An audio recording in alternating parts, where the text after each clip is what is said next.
going to bring in my colleague, Rafael Sanchez-Cruz. Rafael, you just came from Northeast where you spoke to some of these families staying in hotels. What did they have to say? That's right, Delia. These families are arriving daily to those hotels. As I was interviewing some of those families, more people were coming. They're saying they've been left in the dark in regards to their future in this country. All they're asking for is a place to call home and to be able to work.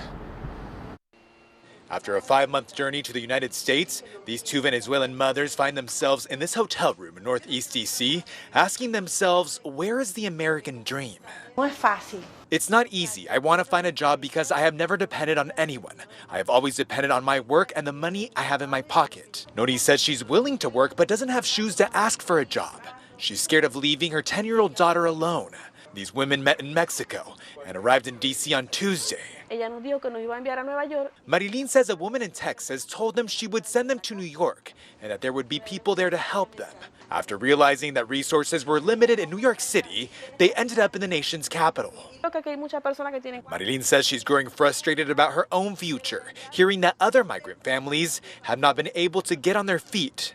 Her husband has been working as a day laborer. Con mi esposo. My husband and I want support just to work, rent our place, and be independent of the government. We don't want to be here and be kept.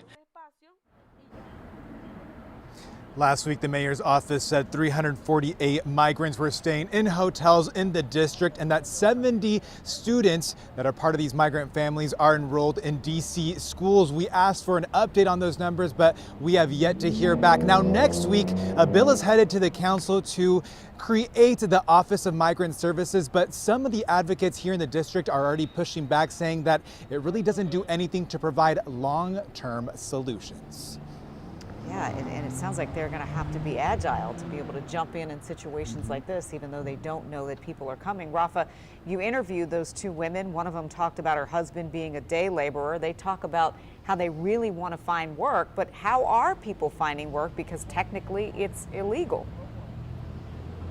It's informal work, Leslie, and it's unauthorized, but they're saying that it's either that or they just have to wait on these nonprofits to give them food and some kind of resources. We're talking about basic necessities like this woman saying that she needed shoes to be able to actually look for a job, a dire situation that we're seeing in Northeast DC. I'm Rafael Sanchez-Cruz.